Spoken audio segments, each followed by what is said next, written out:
We have Spyral Smith for you today. Exosister's back at it again, and is that Swordsoul, Mimighoul, and Exodia? Make sure you guys smash the living crap out of that subscribe button so you guys don't miss out on more awesome content. So, fiendsmith with Spyral cards, actually. I think that this is a very, very cool idea. I've been wanting to see something come out of the Spyral network for a little while. Yeah, we still don't have master plan.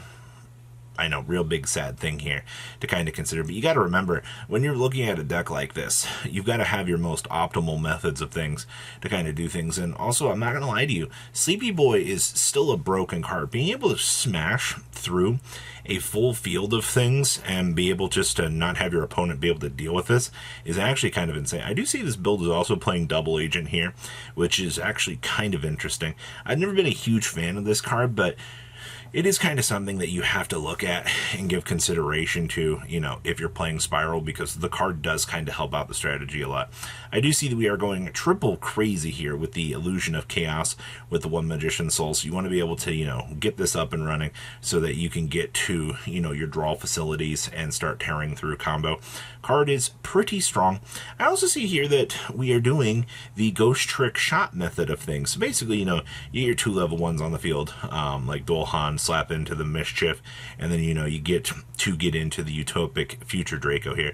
It's what, like a 5-card dedicated extra deck package for you to be able to do, but the value that F0 is giving you for this game plan is actually kind of interesting. Also, your generic toolbox down here, you know, being able to make the Saruja into the Apollosa is going to get you into some pretty interesting boards. So overall, I like this idea a lot. I like what we're attempting to do here. It does open up the door quite very nicely to some pretty interesting ideas that you might be able to mess around with in the future and get some interesting results with. Next up here, we have Exosister. Now, this is the thing that made me really excited for this list, is we're actually playing the Dominus Purge in this. Now, I will tell you, you're also going to see an Ash Blossom and Joyous Spring up here. Well, the reasoning for that is they're playing the Crossout Designator, which means, you know, they want to make sure that, you know, you're not losing to the random hand traps out here. I'll be honest with you. One of the biggest things that I feel like Exosister has to deal with is the random hand traps that just kind of end your turn. You know, you dedicate all of this time to like the Martha just to get cut off, and you're like, well, you know, I've lost my draw and my extender. Or, you know, you get ready to make the Mimighoul's and you're like, oh nope, cut off again.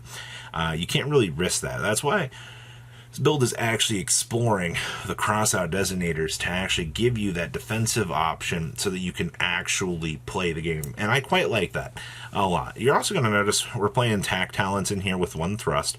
I feel like that's a very normal thing at this point. You know, being able to high roll those very strong cards so you can do your thing. We're also only playing 1 copy of Zeus. I've noticed a lot more of these Exosister lists have definitely gone away from the whole, we're going to use all of these, you know, Zeus is to kind of clear boards, because, you know, Magnifica kind of does the same thing, you know, and I understand making Magnifica is just kind of, you know, like the deck school at this point. If your opponent does something to it, well, you just kind of go like that. It's very unfortunate, but those are what you're really dealing with here in the course of this. So I do like the fact that Dominus Purge has found a home in this deck. I think it does open up the door to some very good plays. The crossout here being a stop preventative measure to so many decks, or so many hand traps for this, actually looking relatively strong. Also, crossing out a skill drain feels good. Ooh, what else we got? We have Swordsoul for you here. Now, Swordsoul has been dubbed, I would say, old reliable at this point. Like, let's call it what it is. You know, times have changed for this deck. It has major uphill battles if it wants to accomplish anything in the current competitive scene. So not to say that it cannot accomplish them, but the deck has to work extremely hard in order to pull those off. And I think that's the thing that I guess is a little bit more rewarding when you look at a deck like this is, you know, I still think that this deck is the standard for, you know, current boards. I mean, you'll typically end up with, you know, Cheng Ying plus the Cheese Owl, the negate, the removal, and then probably probably a blackout to back it up. Now, builds have gotten a little bit more fancy along the way here, where you're seeing Arch Nemesis Protoss starting to showcase itself as one of those deterrent cards to, put that pressure on your opponent with the lingering floodgate condition. I know a lot of people don't like the lingering floodgate condition being a thing, but let's call it what it is. You need it. Protoss was brought back for the reason for a deck like this that can entirely search it, by the way, to be able to play the game by jamming out, fire. I think that's the thing that's kind of cool about this deck is, you go through all of this craziness and all these attributes and everything, and just to blow it up with the Protoss, just get the game back to your turn just so you can play cards. Like, gosh shucky darn, man. The power of Swordsoul back at it again. But outside of that, yeah, 44 cards might be a little bit bulky to some people, but I don't think that's really all that crazy right now. I think in terms of everything that you're expecting, looks pretty normal. So, hey, there you go, Swordsoul Duelist. You finally have a list that you can mess around with. Ooh, we have more Mimighoul for you here. There have been so many Mimighoul innovations out here. I just want to point out that, like, if you're looking at doing anything with Mimighoul, please look back at every deck list, every sort of facilitator that we have posted on this channel, because there is just so much that you can mess around with for combo for this. It's nuts. You do see this build is playing 2 Master, which I think is fine. We're doing 2 Fenrirs, 1 Unicorn, 1 Birth. I absolutely think that this is fine. The value that you're kind of getting with the Kashtira stuff is going to be very strong. Only 2 Maker. I still love 3 Maker. I think Mimighoul Maker is an insane card. It puts you in such a good position if it actually resolves, that it's actually kind of good. You are doing 2 Thrust, 1 Talents.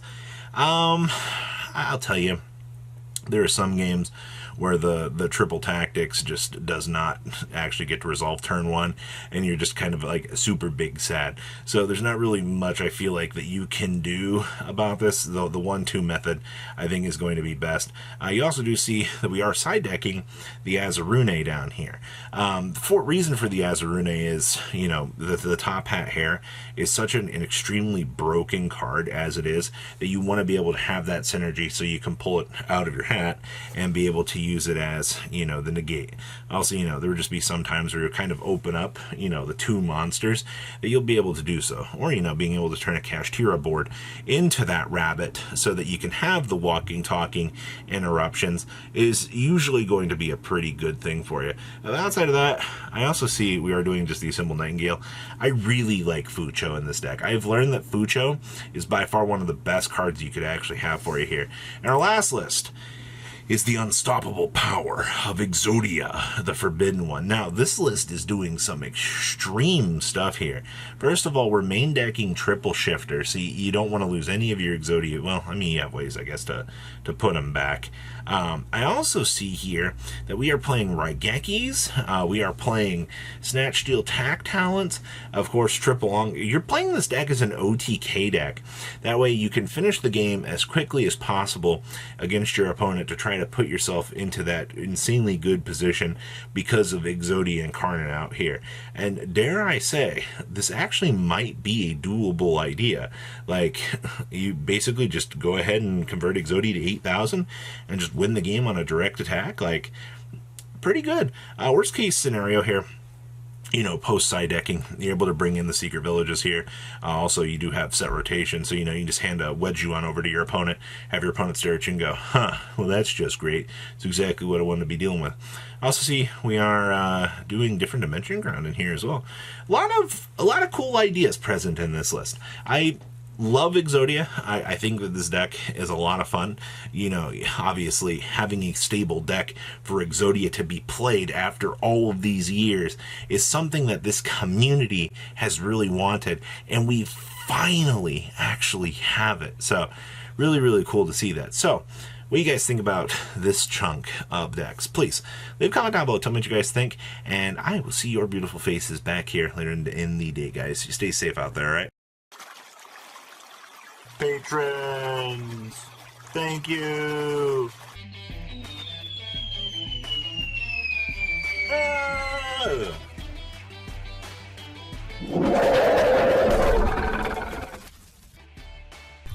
Thank you so much for watching. Check out these other videos.